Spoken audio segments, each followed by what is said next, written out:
And so a lot of these workshops related to healing trauma, to dealing with harm and issues of the past, there's resistance in other ways to many conversations related to trauma, healing. I even hate to use the word because it's so loaded and misused. Forgiveness. It's misused more than used correctly, I think. So like, how do we start to grapple? Like, for me, like, even the word forgiveness, like, it's many times used in a performative way, externally voiced with a perpetrator and a victim or survivor. And it's more performative than it is real. Hi, everyone. This is Abeer. Welcome back to Faith and Activism.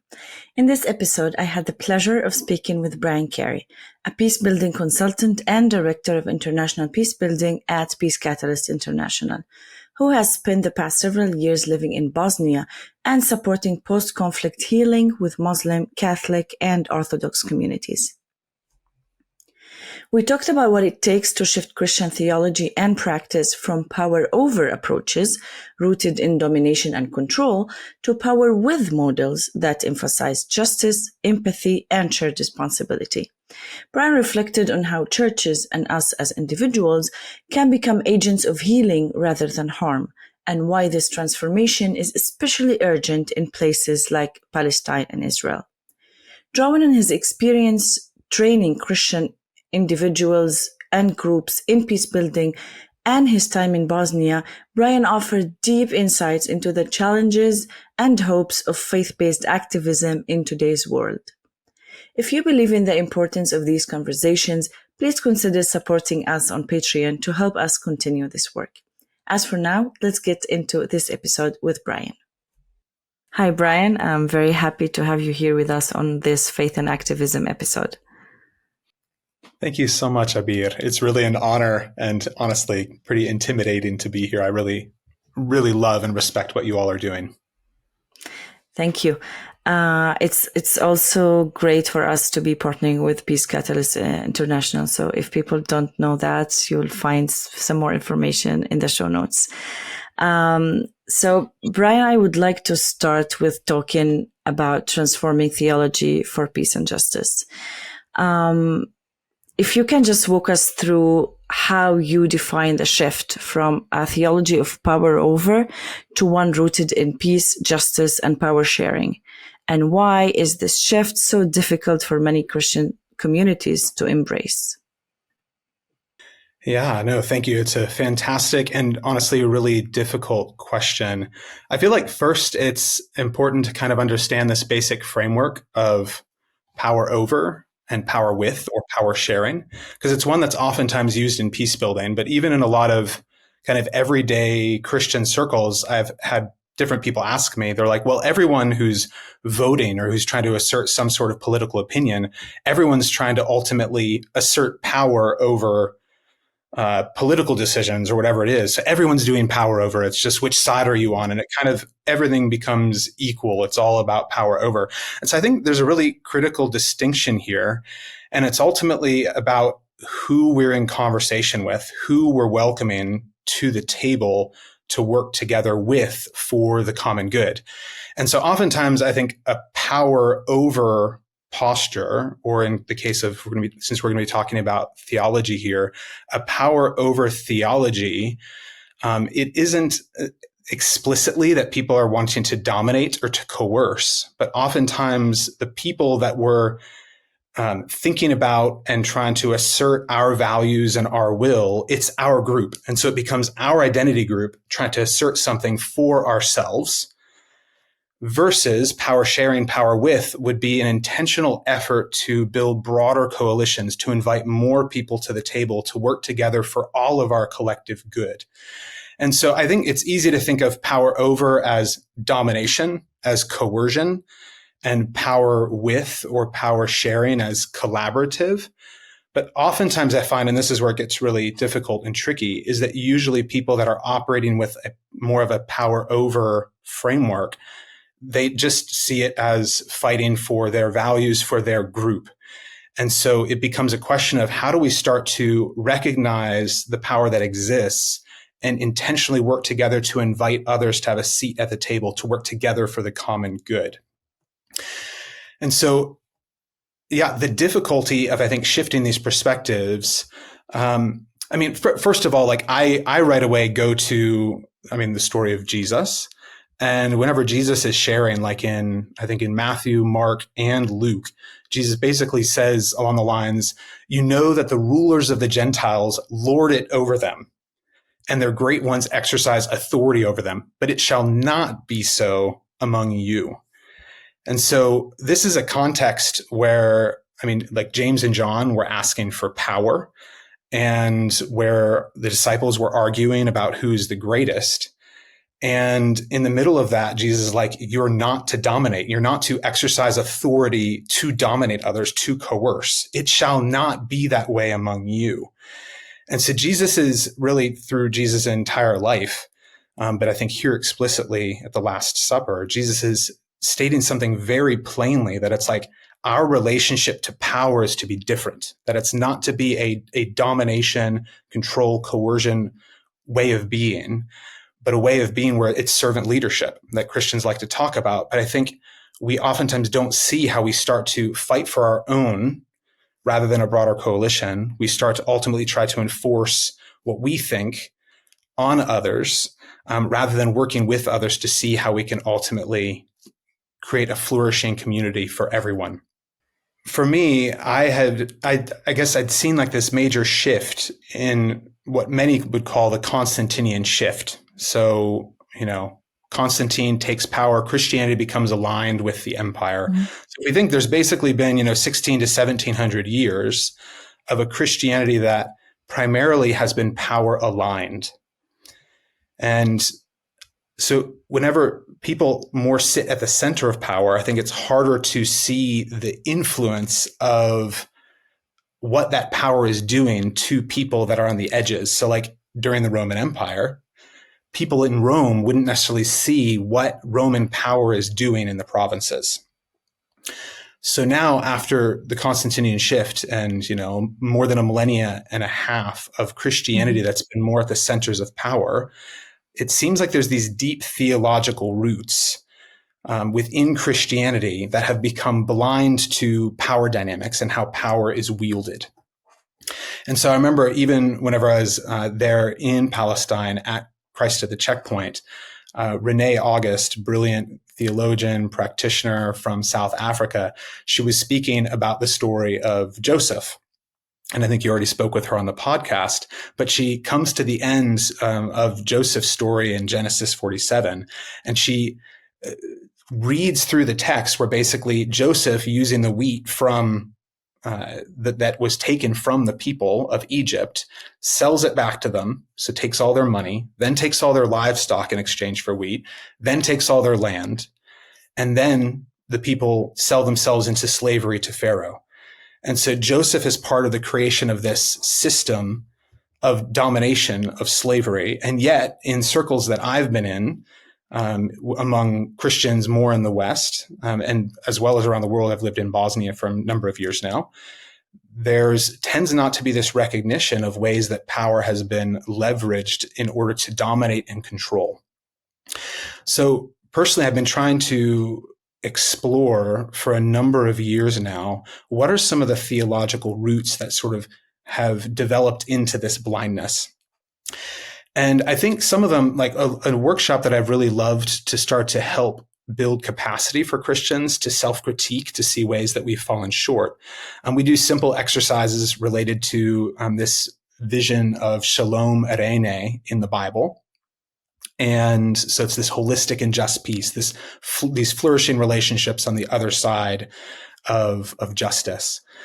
And after doing these workshops and exploring this concept of holistic and just peace, we start to really pull apart and say, how much has this reign of holistic and just peace, how much does that overlap with Christianity?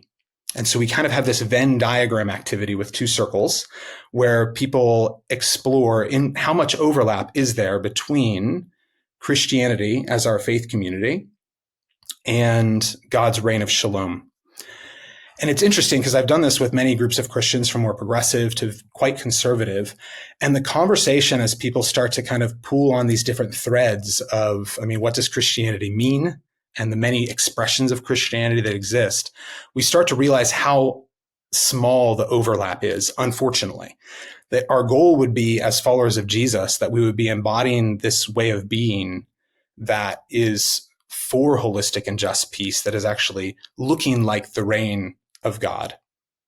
And yet many times that's not how Christianity has looked, that the overlap can be quite small between these two circles. And what that does is, as Christians start to reflect, they realize, wait, perhaps it's faithful that we have to self-interrogate, we have to self-critique, we have to self-reflect, that it's actually faithful to do so that we can explore ways that we've fallen short. So this ability to start to critique our own institution, our own identity group, and realize what are ways that we've fallen short of this ideal that Jesus is leading us towards. How can we follow Jesus more closely towards that ideal of holistic and just peace? Then gradually, rather than being Christianity aligned and defensive about that institution, about that identity, we begin to be more honestly self-reflective, to be able to see what are ways that we've fallen short. And so as we build that capacity for self-critique, for self-interrogation, then we can start to look more at kind of these theological threads, whether it's the ways that we've understood sin, primarily in more moral, individual ways, to start to see the connections to structural and cultural sin.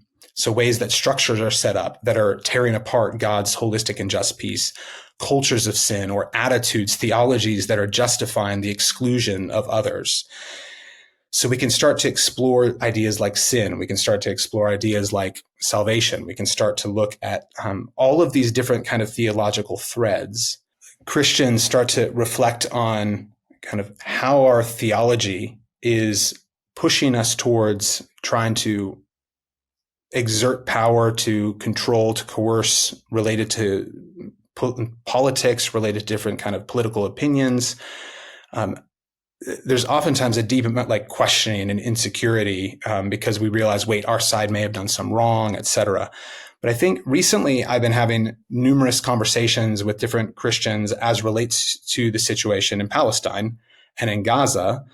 And many of these Christians have been expressing a deep insecurity and anxiety, realizing that there's something indicative. There's something that the whole situation in Gaza and in Palestine is showing, that there's a blindness on the part of many Christians, a refusal to look at the harm that we're participating in, the systems that we're justifying, the ethnic cleansing, the genocide that's occurring, and people refusing to look.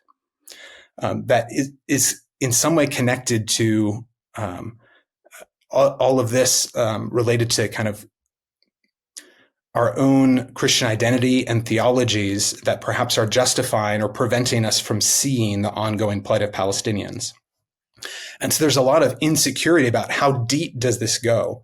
How much does some of the theology that we hold and our identity group in churches and what we prioritize, how much is this actually preventing us from really seeing the reality of injustice and the reality of ethnic cleansing, the reality of apartheid and genocide? And so many Christians are asking these questions related to there's something that's encouraging Christians to look away rather than to engage. And there's, I think, something ultimately not just anxiety inducing, but terrifying to say, what is it that's causing the church to remain on the sidelines, to stay apathetic? And if we start to look at those roots, I think there's a lot of insecurity about how deep those might go, about the self-interrogative, self-reflective work that we need to do to course correct towards a kind of faith community that actually follows Jesus more closely. This episode is supported by Peace Catalyst International. Across the Divide has joined forces with Peace Catalyst International to amplify the pursuit of peace and explore the vital intersection of Christian faith and social justice in Palestine, Israel. Both Peace Catalyst and Across the Divide are committed to supporting Christians worldwide to move beyond apathy and into active solidarity, working together for a holistic and just peace for everyone in the land. By supporting this partnership, you can help elevate Palestinian voices and initiatives working for peace all over the world. Visit Peace Catalyst International's website to learn more about their work, and consider giving to them directly or supporting us through our page on the Peace Catalyst website. The link is available in the show notes. Together, we can equip Christians to begin following Jesus in this sacred and healing work for a just peace. We're saying that there are several, let's say, theological assumptions that are wrong, but at the same time, they are the ones that, let's say, build and shape the situation today. So what would you say is the most common, let's say, theological assumptions that reinforce domination or exclusion, and how can they be challenged in faith-based spaces? We can take any example from your work that is relevant. Yeah, that's a fantastic question. Well, let me actually just start with here in Bosnia, so where I live, there's this whole history during the 90s of primarily Christians, Serbs and Croats, so Orthodox Christians and Catholic Christians.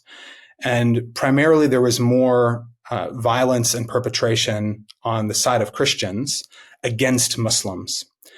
So many of the Christians that come to Bosnia, there becomes this sort of crisis of faith, because all of a sudden the group, our group, the Christian group that we see primarily as the good on the right side of history, the ones who are good with God versus, Muslims or, whoever else. It rattles that assumption of being better, assumption of being on the right side. It introduces this deep insecurity because we see that perhaps in some ways we've really fallen short, that we have not actually lived up to what Jesus calls us to. And so I think the first assumption, there's a lot of ingrained, and this is for every community, it's not just for Christians, but I think we always want to see our identity group as good, as the heroes. So I remember this actually quote during, right after the George Floyd protests in the United States about Disney princess theology, that we always imagine that we are, we're the Israelites escaping Egypt. We're, the Esther and the Ruth. We're never the Xerxes. We're never the oppressor. And so there's this sort of poor biblical work is what the quote talks about, that never really sees the way that we wield power and can sometimes be those that Jesus would be correcting. And so I think one of these first theological sort of assumptions comes from this kind of intuitive, very human, natural desire to defend our group and assert how good we are and that we're the good guys. And in order for Christians to really move from kind of the typical us versus them posture that most people live with in the world into more of a peace-building posture, it requires this ability to self-critique, both our own religious institution, our own identity, that actually doing that self-critical work is an act of faithfulness. And so I think that's, to me, fundamental. Without that capacity for self-critique, we can't begin the journey into peace building. In terms of deeper theological roots, I think one of the main switches that I think shifted for me that has been fundamental in terms of how I approach relationships across differences, in terms of how I understand faith, in terms of how I understand God's work in the world and my calling, was actually through this Mennonite anthropologist who is studying about how we categorize people. And he said that a more kind of modern and Western approach that honestly is probably pretty widespread around the world now is something called bounded sets. So it's basically, we have, apples and oranges. Apples are defined by a certain set of qualities. And you can imagine an actual kind of circle. And everything that fits the qualities of an apple are inside the circle. Versus oranges would be in a different circle. and they fit the qualities of an orange, and so they belong in that circle instead. And this is a typical way to frame things based on their inherent qualities. And so whenever we have that kind of framing, but we think of that in terms of religious groupings, religious identity, what happens? We can think about a few different things. Where's the focus? The focus is on the boundary. It's about getting people into your set. Where is, what's the energy like for the people that belong to the set? It's static. They belong to the set, so they're in, they're good. And then thirdly, what's the relationship like to people that are outside of the set, to things that don't belong to that bounded set? It's inherently hostile. We want to get along with them. We want to have positive relationships with them, but inherently we are different. It's exclusive in its posture. So this anthropologist, he basically described this isn't the way that oftentimes traditional societies would think about categorization. It was a much more relational way to understand categorization. And he called it centered sets. That instead of being based on a boundary, that how people thought about relationships and categorization was based on some sort of center. So there's like an X in the middle of a diagram. Then around the X, you have all of these different arrows pointing different ways. Some are pointed towards the X, some are pointed away. Some are going off tangentially in a different direction. But the question becomes, in this centered set diagram with a lot of arrows pointing different directions around this center, the question becomes, like, where are you headed? What direction are you going? And so if we think of those same three questions again that I asked about bounded sets, like where's the focus in this second centered set diagram? The focus is on the center, on the goal. So in the case of like a faith community like Christianity, the focus would be on, rather than on the boundaries to become a Christian, to get into the group, the focus is on Jesus and being Christ-like. Secondly, what is the energy like of those involved? In a bounded set, you're in the group, so you're good. You're on the right team. That's all that matters. With a centered set, it's more about where are you headed? How are you growing? How is your character developing? In what direction? Who are you becoming? So it's more about becoming Christ-like rather than being part of Team Christian, for the example of Christianity. And then thirdly, what are relationships like with people that are different? Inherently, they're messy. It's more a question of where are you headed, who are you becoming, than which group you belong to. And so relationships in a centered set framing, where it's about what center we're headed towards, who we're becoming, how we're trying to live, there's a possibility for greater collaboration. We talk about what do you want to do? Where are you headed? Who are you becoming? And we can ask, what do we want to do together? How can we collaborate? How can we work together towards some common flourishing? So for me personally, there's a recognition that many Christians, in terms of how we understand faith, just the idea of faith now, we understand faith primarily with a bounded set framework. Faith is about having the correct beliefs and then being the right identity. By having the right beliefs, you cross the boundary to become a Christian and you're the right identity. And then mission is ultimately about convincing people to cross the boundary into your set, to become like you theologically, to become a Christian, to win people to Christianity. So faith, identity, and mission all tend to have a much more bounded set framework. And even whenever we look at biblical language and things, it's a question of, it doesn't seem like that's what Jesus was doing. I think a lot of the biblical assumptions were much different. It's not about this group boundary that you're getting people to cross into.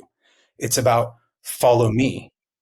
Who are you becoming? It's about discipleship is about this growth of character towards becoming Christ-like, building capacity to live and love like Jesus loved. And so this centered set framing about where we headed and who we're becoming more naturally, I think, aligns with biblical ideas like faith, identity, and mission, if you will, or kind of what our calling or vocation is. Because in this framing, if we would all of a sudden understand faith through a bounded set frame, or through a centered set framework, faith becomes much more about how are we loyal to, how are we committed to Jesus and actually following after him. Not about crossing a belief barrier to become a Christian, but about loyalty to the way of Jesus. Identity becomes a lot less about an institution, Christianity, or a Christian religious identity. I can critique those things and not feel threatened, because ultimately Jesus is interested in our loyalty to follow the way of Jesus than just to become a Christian by identity, whatever that might mean to people, and to sort of, belong to that group and that institution. And then I think perhaps most importantly, in terms of peace building, this is how this all starts to, I think, flow towards peace building as a calling for Christians. What does this do in our relationships with others? And what is our calling, our vocation, or if you will, like the mission of the church or God's mission that we're called into as part of our vocational work? A centered set framing all of a sudden creates space to say, wait, are there atheists? Are there Muslims? Are there Hindus? Are there Jews who are actually working with a similar trajectory to follow this way of being that's about holistic peace, about justice, about flourishing for all?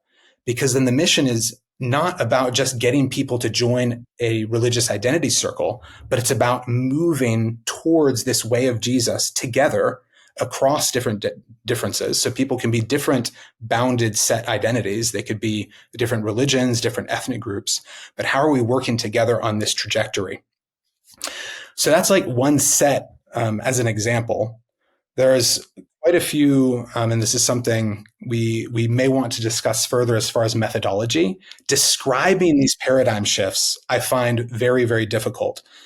We have numerous interactive workshops where these kind of paradigm shifts are explored with a lot more conversation and interaction. And it's in these kinds of mutual exploration kind of spaces where Christians can really discover, wait, what is it that Jesus is calling us to? Because there are so many of these theological themes that I think can either reinforce kind of a power over type of Christianity, ways that we understand sin can reinforce a power over Christianity, or a different way of understanding sin that I think is more faithful can reinforce a more liberative, justice, peace-oriented Christianity. Same thing with questions of atonement. Same thing with questions of justice, with questions of eschatology.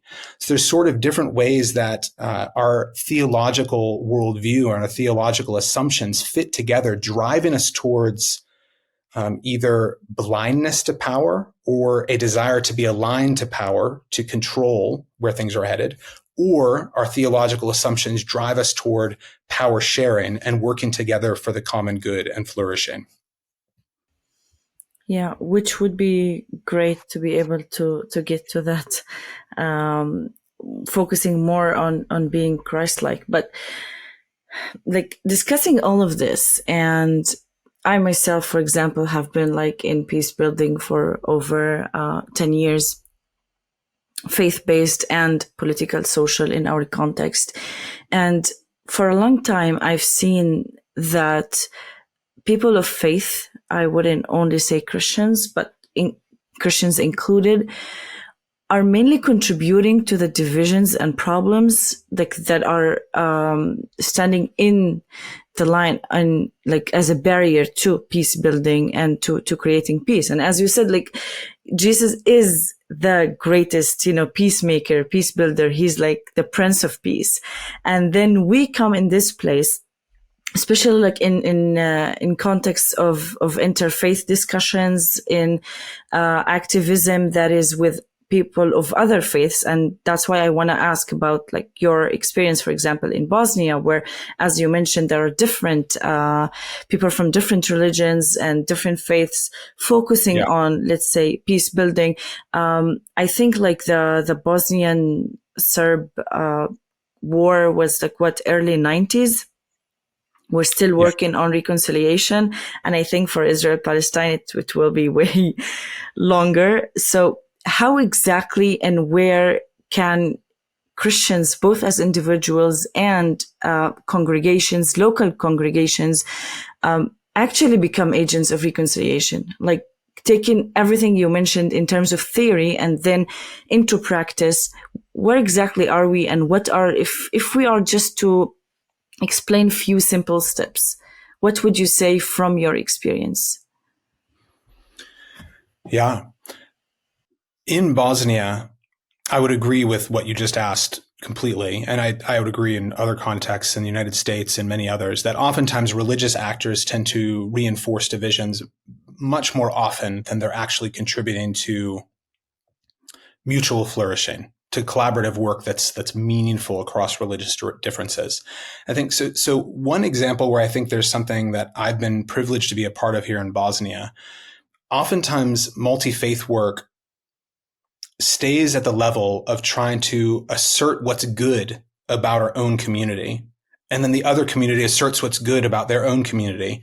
And it kind of results in this sort of kumbaya holding hands in order to just affirm that one another's religious commitments can be positive, et cetera. And I think there's a place for that kind of trust building, kind of mutual sharing, but it feels very preliminary to me. And with different Muslim partners, with different Christian partners in this region, as well as more broadly, I think there's a deeper layer to peace-building work between religious communities whenever different religious actors can begin to own the harms that have been done by our community, and then go even deeper to examine what are the theologies, the ideologies that have motivated this othering, this dehumanization, potentially this violence of other communities. How do we not just highlight the good that we each have done, but how do we also do that self-interrogative work to start to see what are the roots of violence within our own community and how do we start to work on them? And that requires a whole nother layer of vulnerability, of trust between people of different faiths. And oftentimes it's really difficult to get there because trust is really low. And so in Bosnia, whenever we've had, like, for example, Muslim partners who are able to own different challenges within Islam or within the Muslim community to say, what are some of the challenges that are preventing Muslims from coming to the table to join in collaborative peacebuilding work? Whenever Christians see that kind of self-criticism on the part of Muslims, it increases trust tremendously.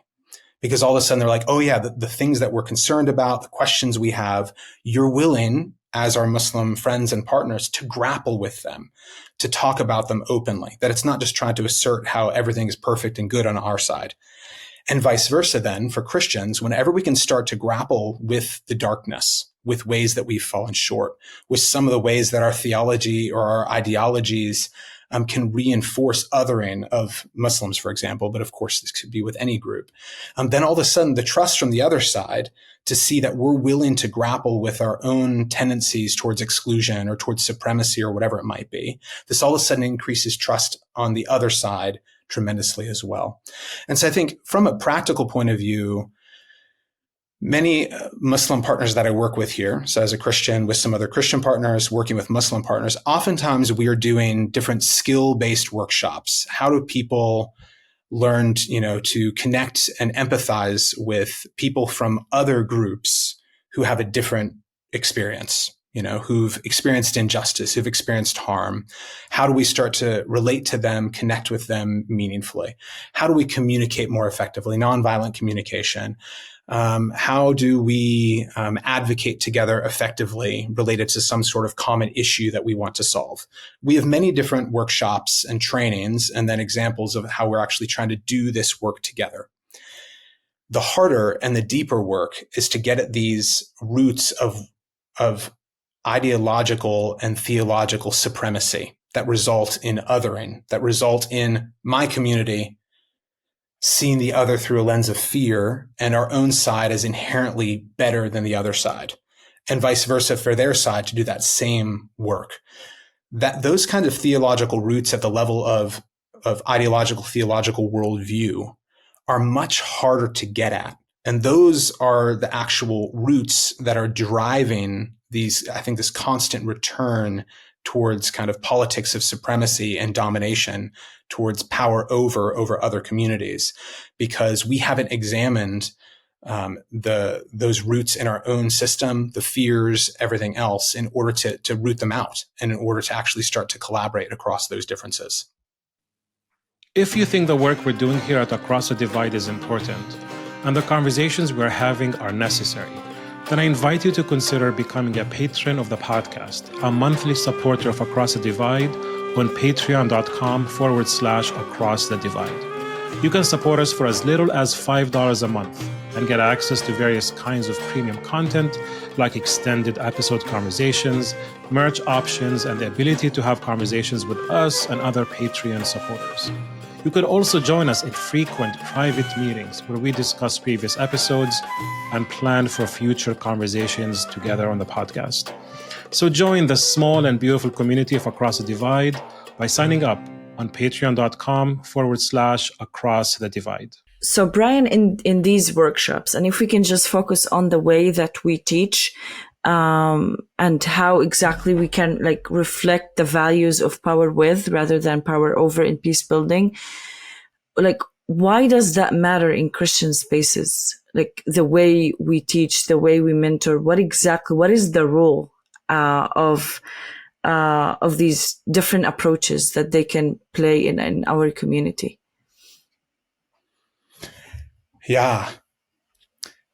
Oftentimes in religious communities, and I think oftentimes in pedagogy and teaching spaces, there's been a whole history of certain people having the goods, of them having the spiritual goods or the intellectual goods, of being the expert. And they're basically on top. And it's this kind of banking model of I have everything here and we sort of give it to you who are the recipients. And so it's a very top-down model. And I think this happens both in religious spaces, it happens in training, teaching spaces. And so different colleagues of ours, particularly in the Great Lakes region of Africa, have just been this is a colonial way of approaching things. It's about hierarchy. There are the haves who have all the intellectual and spiritual goods. And then there are those of us on the bottom who need to just receive what they have.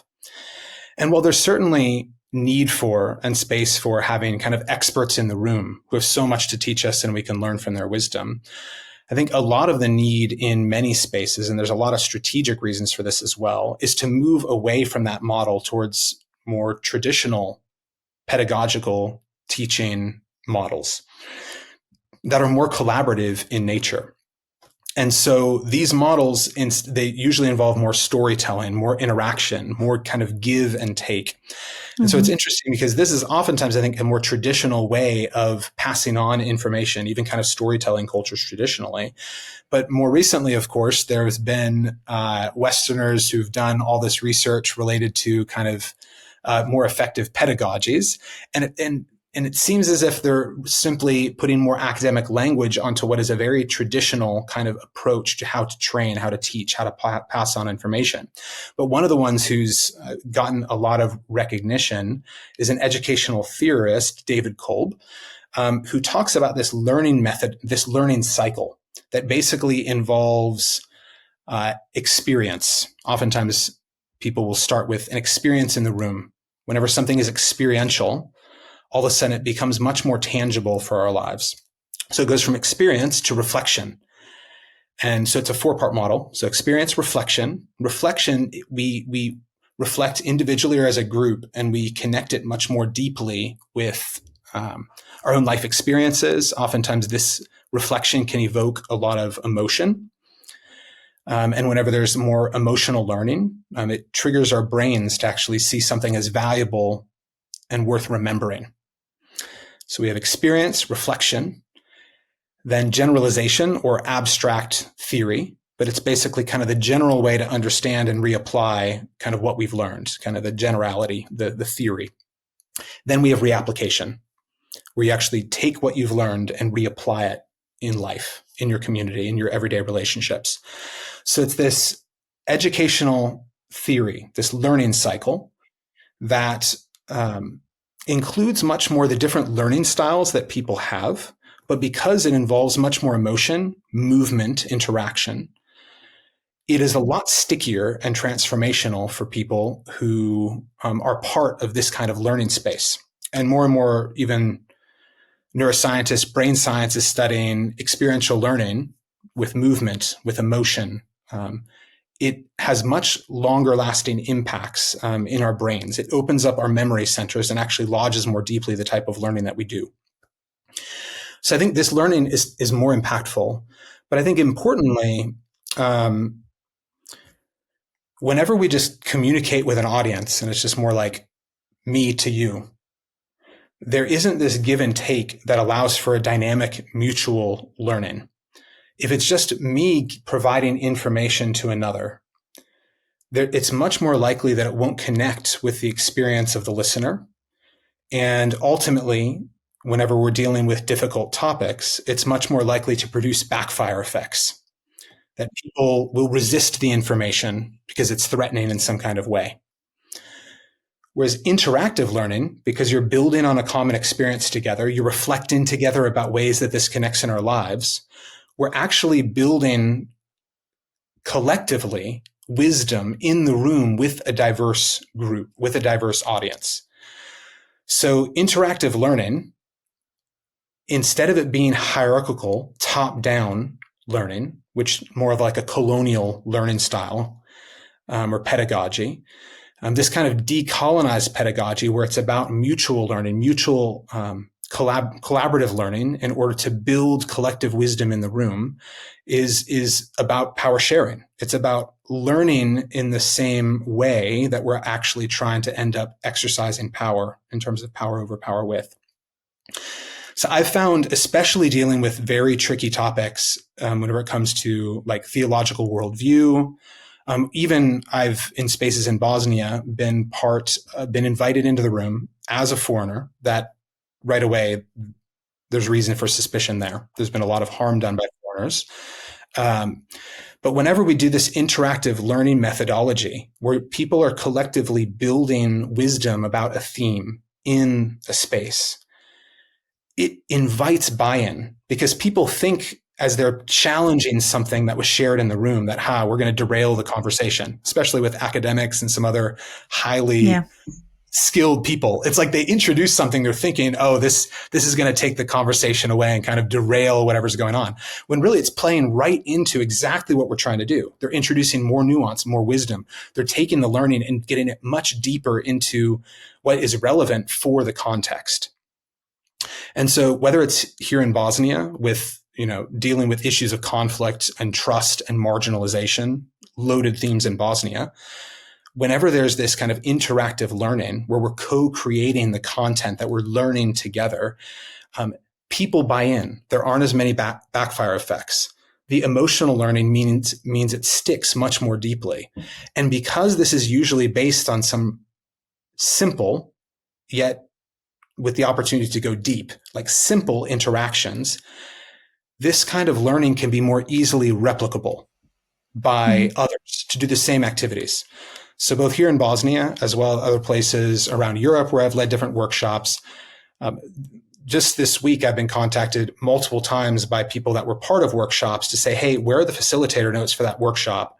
Because I want to re-lead it in my community, in my church, in my organization here. And we've had this happen in rural Bosnia to tackle issues of marginalization, of bullying, of distrust.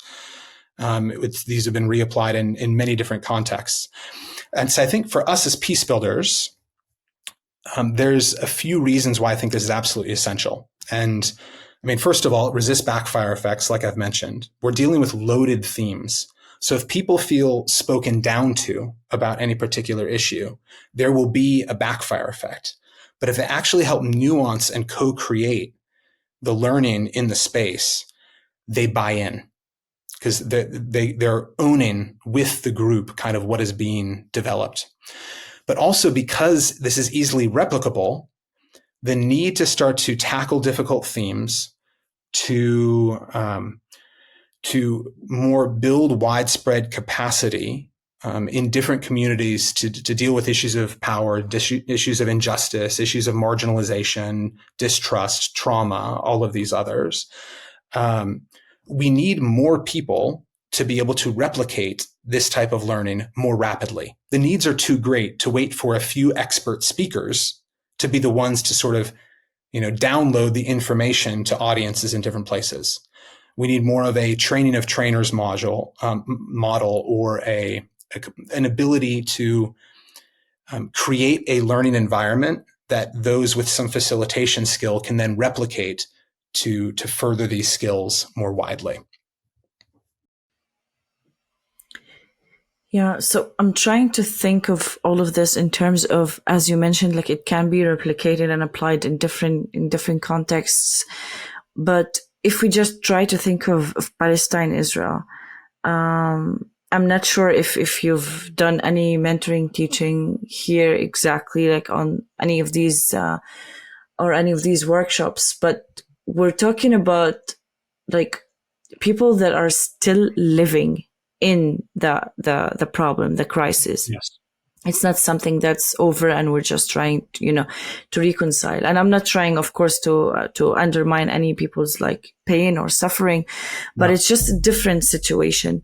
So what do you think exactly, like, we can do like as peace builders? Where do we stand?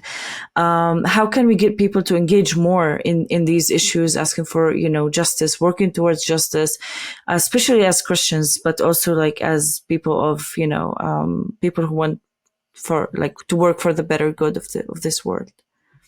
Yeah, thank you for that question. The context really matters. A lot of what I've been interested with some of these particular workshops is how are we accessing certain types of learning for communities that are resistant to it.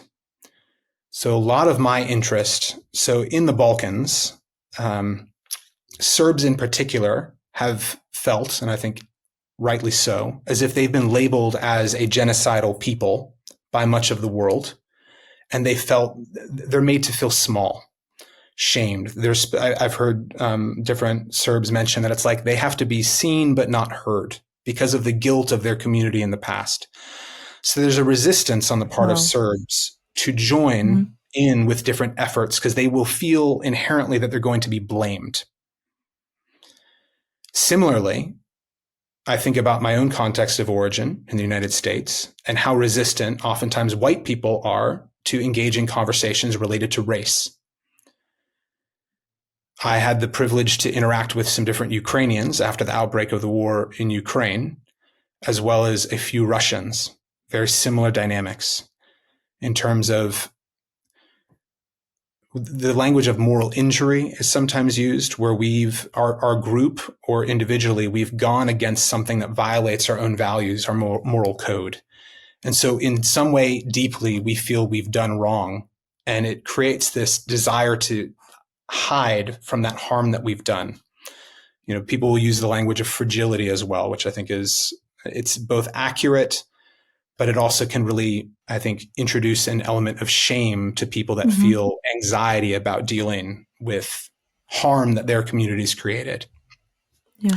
So for some of these workshops, for instance, the workshops related to power, issues of justice, issues of marginalization, why I love these workshops so much is that it introduces these themes in a way that includes a great deal of empathy and nuance, that it's accessing people's own life experiences and empathy before backfire effects kick in. And so people are able to start to wrestle with, wait, how do we work to include? How do we recognize our own blind spots where we have unintentionally marginalized? It invites people into a conversation without shaming them, being co-creators. So it actually has the capacity to make people in resistant groups to transform that relationship and help them become allies. So that's on the one side, some of these workshops. There are other workshops at the same time. And so, for example, one of my colleagues here in Bosnia, she does a lot more workshops related to trauma and different kind of bodily exercises, art related to trauma healing. And so a lot of these workshops related to healing trauma, to dealing with harm and issues of the past, there's resistance in other ways to many conversations related to trauma, healing. I even hate to use the word because it's so loaded and misused. Forgiveness. It's misused more than it's used correctly, I think. So I like, how do we start to grapple? Like for me, like even the word forgiveness, like it's many times used in a performative way, externally voiced with a perpetrator and a victim or survivor. And it's more performative than it is real. Whereas forgiveness, in my understanding, whether it's from Desmond Tutu or others that have done a lot of work related to forgiveness, forgiveness is much more related to an internal journey for healing, for recovery, developing internal capacity for agency, power on the part of those who have been harmed. And so not something performative, but something that's more connected to the idea of healing. So again, trauma, healing, questions of justice, questions of how do we work for change. A lot of these workshops would be for people that feel like they're much more under the boot of oppression, that they've been hurt and they're not sure what to do with their pain. They're not sure how to work through it productively because it's overwhelming. And so you're absolutely right to point out that context matters, because peace building is a massive endeavor. It's not one thing. Peace building includes the creation of safety and support, so that we can begin to heal. Peace building includes the work of lament, of mourning. It includes that work of internal liberation and healing to start to be unchained from the harm doer. So that way you can start to live fully and completely again and not defined by the harm that was done. It includes the work to reconnect between survivors and people from groups that committed harm. It includes bringing harm doers or people from those groups to the table to acknowledge what has been done. It includes the work for some sort of restorative justice, for reparation, ultimately the possibility of reconciliation, if it's even possible. Definitely more horizon, a hope, than an immediate potential or possibility. And so I think these kinds of workshops that we're describing, the type of work we're describing, context matters, not because of the pedagogy. I think the pedagogy to have an interactive learning style that's actually learning with the people in the room. That's not just the trainer teaching down. And again, there's a role for that. I don't want to diminish that entirely. Yeah. But I think we need to have more capacity to have these interactive kinds of trainings to grapple with very complex themes. And whether or not we're dealing with themes of our own blindness to injustice, to the accumulation and exercise of power to dominate, to marginalization, themes dealing with that, to try to welcome more allies from mainstream power-aligned groups, or we're dealing with issues of how to recover after trauma, after harm, that will matter greatly on the audience. And so then we have to approach those conversations and focus on the right conversation with the audience that's in front of you. And so, no, your question is spot on, because we wouldn't emphasize the same thematic work for a group that is more power aligned and blind to its own privilege, blind to the harm that its own community is committing, as we would do workshops with people that are in some other part of this healing journey, that maybe just need basic safety and security, or need to start to process their pain after they have enough safety. So if I understand correctly, I see like the responsibility and importance of the work of the facilitator, teacher, mentor, etc. But at the same time, if the group itself, if the audience is not ready for a change, if they're not willing to, it doesn't matter how hard you try. That's what you're saying, right? So in our like context, what exactly, like, I know that there's still like a lot of work to do in all of post conflicts around the world. Like, the whole journey of reconciliation would take decades if like, it's a long journey, and we're seeing all the efforts being done, whether like in your context in the Balkans, in Bosnia, and also, for example, I don't know, in Ireland, I know that efforts are still like working there, South Africa, etc. So for us to start now, the problem is starting, because we have a lot of efforts and peace builders and reconciliation organizations that are doing amazing work on the ground. But as we said, because we're dealing with a different context, and because it's still very like it's a lived experience today, and everyone is experiencing it differently, whether we're talking about like trauma, mentally or like physically. So what do you suggest? I don't know, for peace builders or for churches, for us to take a step in at this point? What would actually work? I know we don't know exactly, but where exactly like should we be starting or looking at the path? I'd want to build upon your last question, because it will really depend on the context that we're looking at. So yeah. My intuition, if we're thinking more about the context of Palestine and Palestinian Christians, collaborating with wider, Palestinian Muslims as well, is really the need to be attentive. I mean, first of all, to safety, and it's so fragile right now. Anyone can be targeted, but it's like, how do we productively create spaces to process grief as people are able? If people are constantly in fight-flight mode because they're being attacked, because their dignity is being violated, they're being harmed, they're being jailed. I mean, there's a very limited set of resources to really move forward. And so it's really, how do we be attentive to safety, to healthy emotional processing, which includes, of course, like anger is fully natural and normal in these kinds of situations, wherever you are in the world, whoever is being harmed. Anger is the natural right response to dignity violations.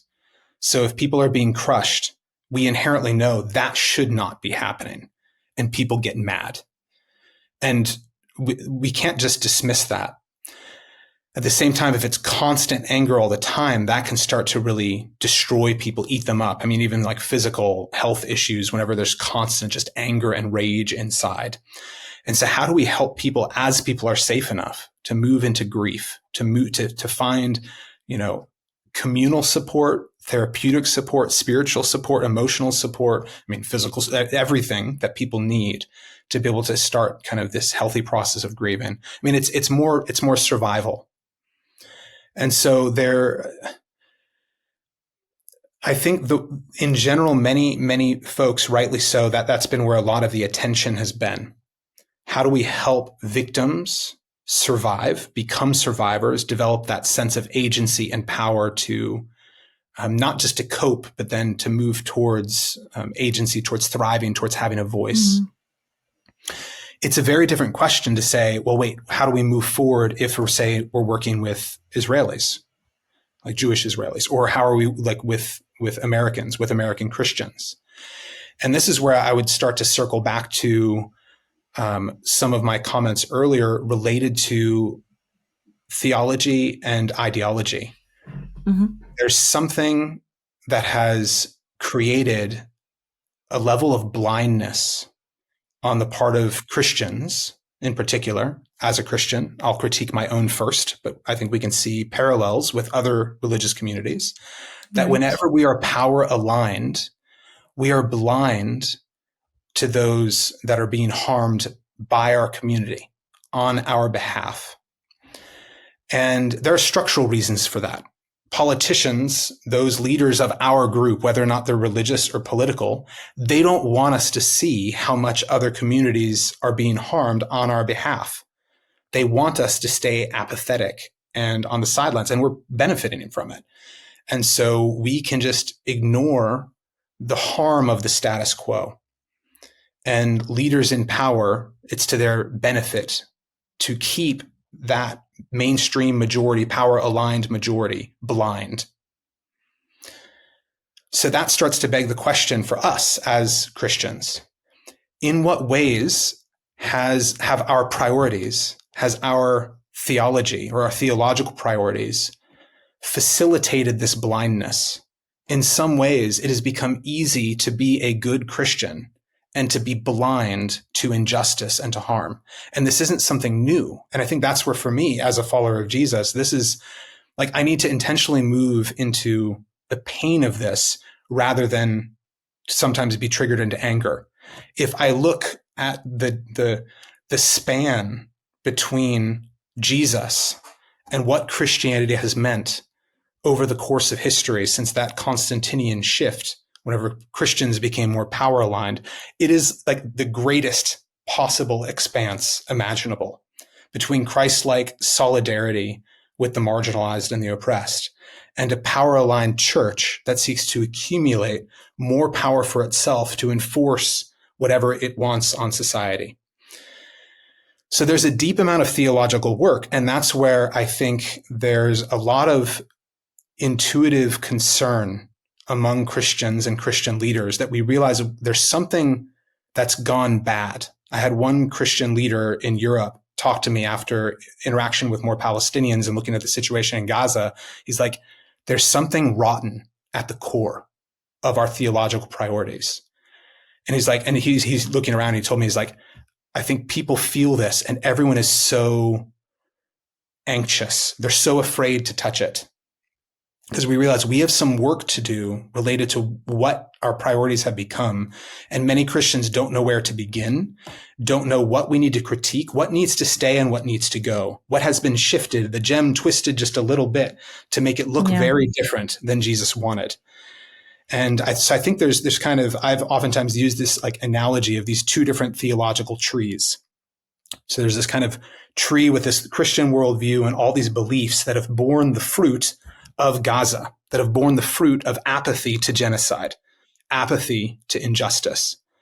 And then we have another kind of theological tree that is bearing the fruit of solidarity with those who are being harmed, with those experiencing injustice, with the marginalized. And so I think then it's such a struggle because theology, it's so loaded. We disagree so much already, but it seems like there are different kinds of theologies that are bearing different kinds of fruit. And I don't have all the answers here. I don't think anyone does. And it requires that kind of mutual exploration and interactive work, collaborative work to say, what are the roots, the theological roots that are bearing certain kinds of fruit? And how do we need to condemn that, correct that, and actually move towards a different kind of theological rootedness that bears Christ-like fruit? Yeah.